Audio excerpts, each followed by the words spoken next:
کھانے کی ضیافتوں میں طرح طرح کی ڈشز سے لطف اندوز ہونا یقیناً ایک پرکیف تجربہ ہوتا ہے۔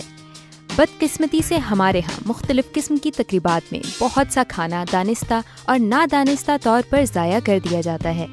یہ کھانا تیاری سے لے کر اس کی تقسیم اور تصرف اور پھر بچے ہوئے کھانے کو محفوظ کرنے کے مراحل میں ضائع ہوتا ہے اور بیشتر اجزاء کوڑے میں پھینک دیے جاتے ہیں۔ اللہ تعالیٰ نے اسراف کو سخت ناپسند فرمایا ہے۔ اللہ تبارک و تعالی قرآن مجید میں یہ ارشاد فرماتا ہے کہ کھاؤ پیو اور اسراف نہ کرو۔ اس کا یہ مطلب ہے کہ کھانا پینا انسان کے لیے ضرورت کے تحت ہے اور اسراف سے منع فرمایا گیا ہے۔ اگر کائنات کے نظام کو دیکھا جائے تو اللہ تبارک و تعالیٰ نے ہر چیز کو انسان کے لیے بنایا۔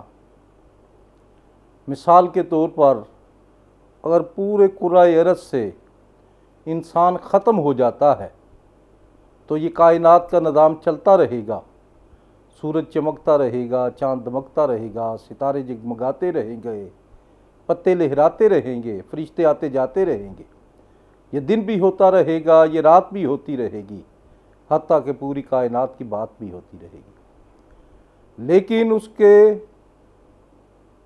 الٹ اگر ہم تصور کریں کہ سورج نہ چمکے، ہوا چلنا بند ہو جائے، کرۂ ارض پر پانی ختم ہو جائے، کھانے پینے کی اشیاء ہمیں نہ ملے، تو انسانی زندگی جو ہے وہ کرۂ ارض پر محال ہو جاتی ہے، یعنی اس کا زندہ رہنا ممکن نہیں ہوتا۔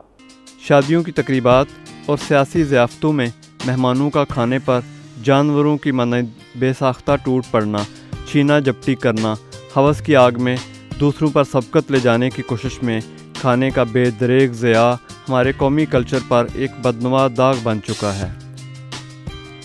فوڈ سیکیورٹی ایک عالمگیر مسئلہ ہے۔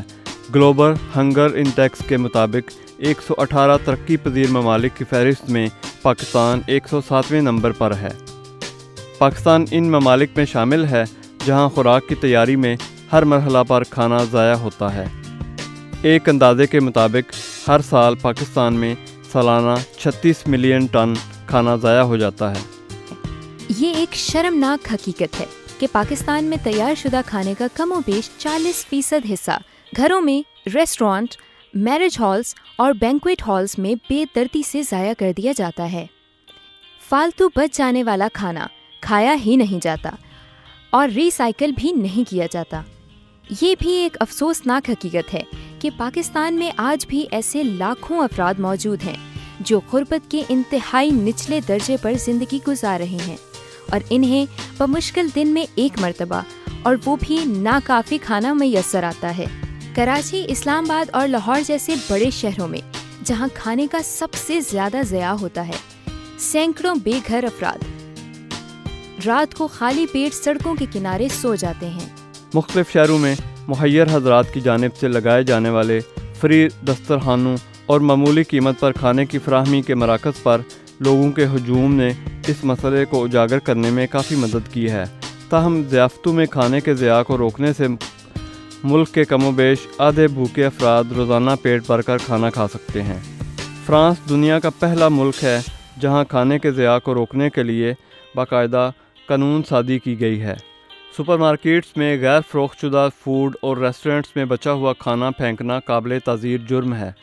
مؤثر قانون سازی کے بعد فرانس میں کھانے کے ضیاع کی شرح انتہائی کم ترین یعنی صرف 11.8% رہ گئی ہے۔ دنیا بھر کی کل غذائی پیداوار کا 1/3 حصہ کوڑے کرکٹ میں چلا جاتا ہے۔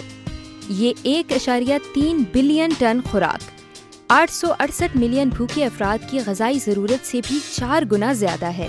یہ افراد دنیا کی کل آبادی کا 12% ہیں۔ خوراک کی منصوبہ بندی، تیاری اور سٹورنگ میں انفرادی سے لے کر گھریلو سطح تک مناسب بہتری لانے سے اس کے ضیاع میں خاطر خواہ کمی لائی جا سکتی ہے۔ پہلے تو بچے ہوئے کھانے کو مؤثر طریقے سے استعمال کرنے کے طریقے یاد رکھیں اور ان کو استعمال میں لائیں۔ اس طرح آپ کی فوڈ ویسٹیج کم ہو جائے گی۔ اور ہو سکتا ہے آپ بچے کھچے کھانے سے کوئی نئی لذیذ ڈش تیار کرنے میں بھی کامیاب ہو جائیں۔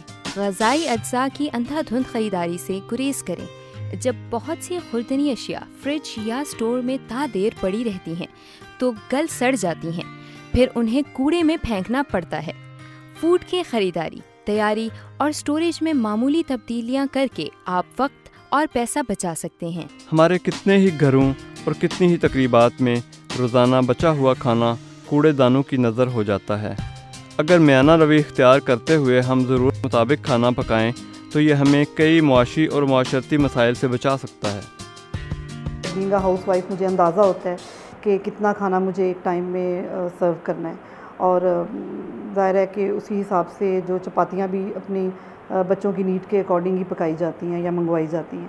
لیکن جب کبھی کسی دعوت کا اہتمام ہو یا گھر میں کوئی سالگرہ یا پارٹی یا اس طرح کا کوئی بھی ایونٹ ہو تو ظاہر ہے کہ اندازے سے تھوڑا سا زیادہ بھی کھانا بن جاتا ہے، اور کبھی ایسا ہوتا ہے کیونکہ دوسروں کی بھوک کا اتنا آپ کو اندازہ نہیں ہوتا کہ کتنا کنزیوم ہوگا کھانا، تو بہت دفعہ ایسا ہوتا ہے کہ کھانا بچ جاتا ہے۔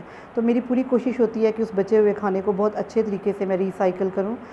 اس میں بچے ہوئے کھانے کو میں کوشش کرتی ہوں کہ ریفریجریٹ کرنے کی بجائے میں فریز کر دوں تاکہ وہ زیادہ دیر کے لیے پریزرو ہو جائے، اور اگر تو گھر میں کوئی میڈز ہیں یا کوئی اور ساتھ میں کوئی ایسا نیبر ہے کہ جس کو میں بھیج سکوں تو میری پہلی تو کوشش یہ ہوتی ہے کہ میں کوئی اس فریش کھانے کوئی یوز کر لے۔ میں اس کو زیادہ تر اس طرح بھی ڈسپوز آف کرتی ہوں کہ کسی دوسرے کے گھر بھجوا دیتی ہوں۔ جو غذا آپ ضائع کر دیتے ہیں وہ کسی دوسرے انسان کی غذائی ضرورت کو پورا کر سکتی ہے۔ غذا کو فالتو یا بے ذائقہ سمجھ کر پھینکنے سے پہلے ذرا غور کریں کہ ہمارے ارد گرد ایسے بے شمار افراد موجود ہیں جن کو اس طرح کا کھانا بھی میسر نہیں۔ فنکشن کے بعد جو کھانا بچ جاتا ہے، جو دیگوں میں ہوتا ہے، وہ ہم پارٹی کو ساتھ دے دیتے ہیں، اور جو پلیٹوں میں ہوتا ہے وہ ماڈرن کے پیچھے بہت غریب آدمی ہیں، وہ لے جاتے ہیں۔ چونکہ ہمیں اپنی پسند کا کھانا بڑی آسانی سے اور وافر مقدار میں مل جاتا ہے، اس لیے ہم اس کی اتنی قدر نہیں کرتے جتنی ایک بھوکا انسان کر سکتا ہے۔ اگر ہم لوگ ہوٹلنگ بھی کریں تو تھوڑا اتنا ہی کھانا منگوائیں جتنا آپ کھا سکتے ہیں۔ اگر بچ بھی جائے تو اس کو ضائع مت کریں، اس کو پیک کروا لیں، گھر لے جائیں، گھر والے کھا لیں گے یا پھر آپ کسی غریب کو بھی کھلا دیں۔ اپنے گھر، ریسٹورنٹ، میرج ہال یا کسی اور جگہ پر منعقد ہونے والی تقریب میں بچ جانے والا کھانا پھینکنے کی بجائے رات کو سونے سے قبل کسی ضرورت مند شخص یا کھانا تقسیم کرنے والی NGO کو دے کر دلی سکون پائیں اور اللہ کی رحمت کے بھی حقدار بن جائیں۔